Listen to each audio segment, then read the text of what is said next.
Hello friends, welcome back to your class on Old Testament prophets. Today we will do a survey on the historical background of the Old Testament prophets. Let us begin.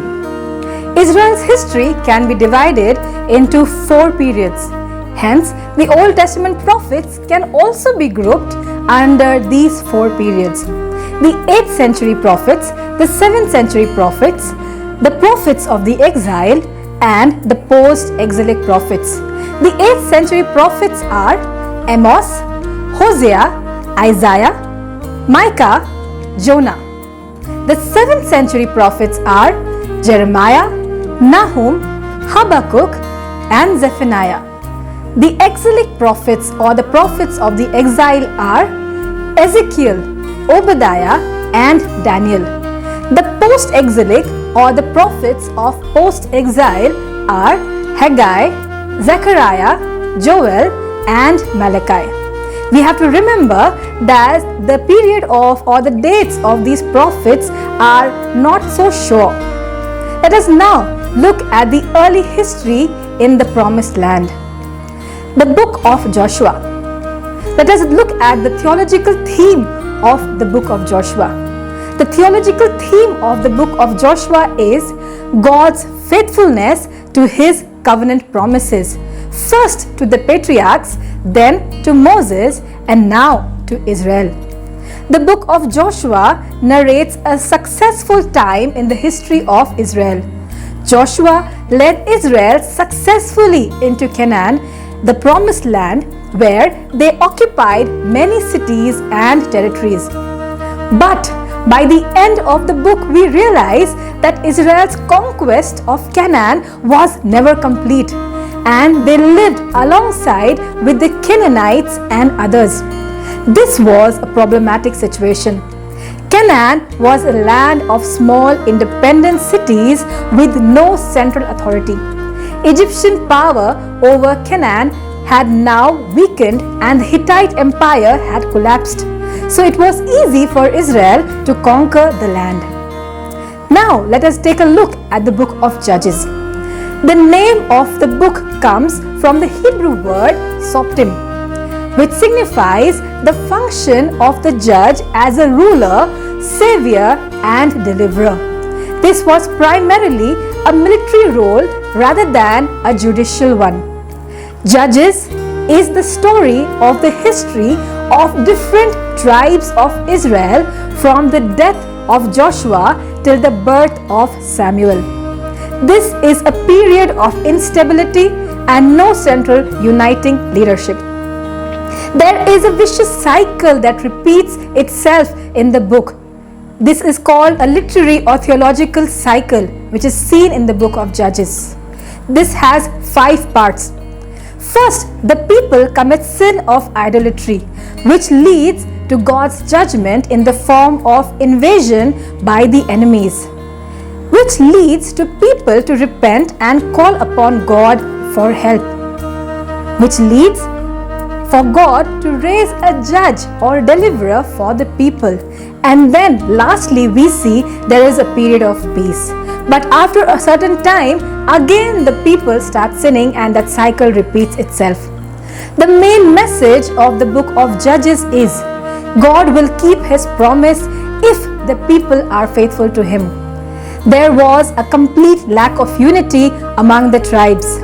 The main theme of the book is, in those days there was no king in Israel. Every man did what was right in his own eyes. We see these verses repeating itself in Judges 17 verse 6, 18 verse 1, 19 verse 1, and 21 verse 25. Now let us take a look at the book of Samuel. This book forms a link between the period of Judges and the monarchy. Samuel was the last judge and the first former prophet. He was an important leader for Israelites who helped them fight the Philistines. The book recognizes monarchy as an institution ordained by God and evaluates it theologically and prophetically, which suggests that the monarchy was far from ideal. Now let us look at the purpose which God had for the people of Israel. Israel was to be both the instrument and the model of God's redemptive purpose.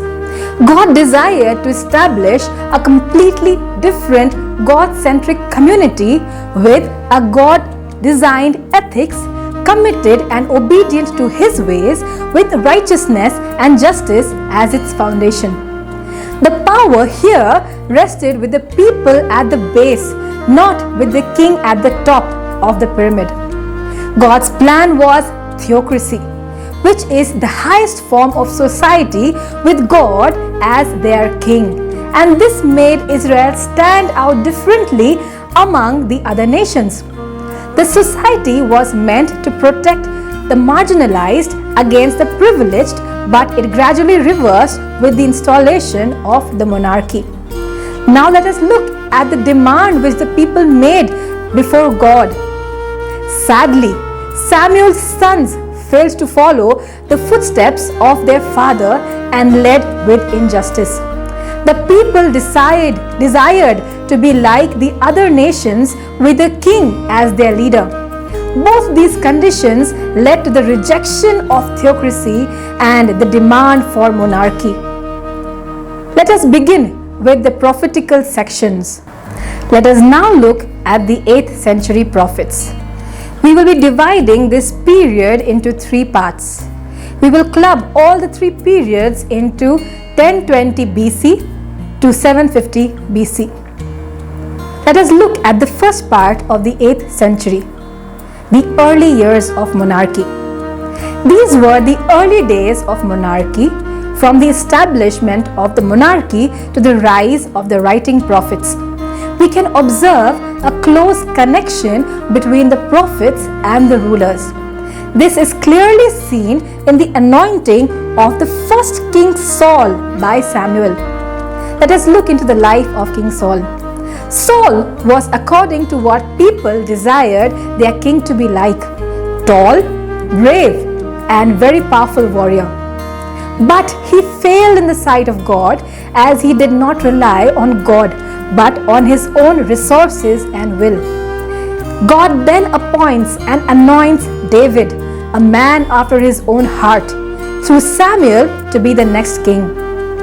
Let us look into the life of King David. In his reign, David defeated the Philistines, united the 12 tribes as one kingdom, and made Jerusalem as the capital. The ark is brought back to Jerusalem, and preparations for the construction of the temple begins. The Davidic rule is always seen as the golden age and symbolizes the reign of the Messiah. Davidic covenant is found in chapter 7 of 1 Samuel, and it becomes the center on which the whole book of Samuel revolves.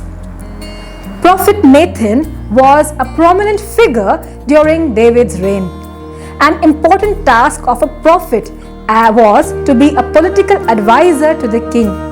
Prophet Nathan guided David in his reign and also in his personal life, stating to him the will of God. The highlights of his ministry were condemning David for his adultery with Bathsheba and the murder of Uriah, denying him the privilege of building the temple of God, and stating Solomon's right to be the successor. Now, let us take a look into the life and reign of King Solomon.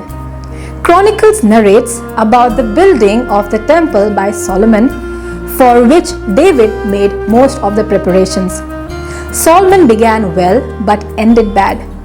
2 basic reasons for his downfall were marrying many foreign women and building temples for their heathen gods.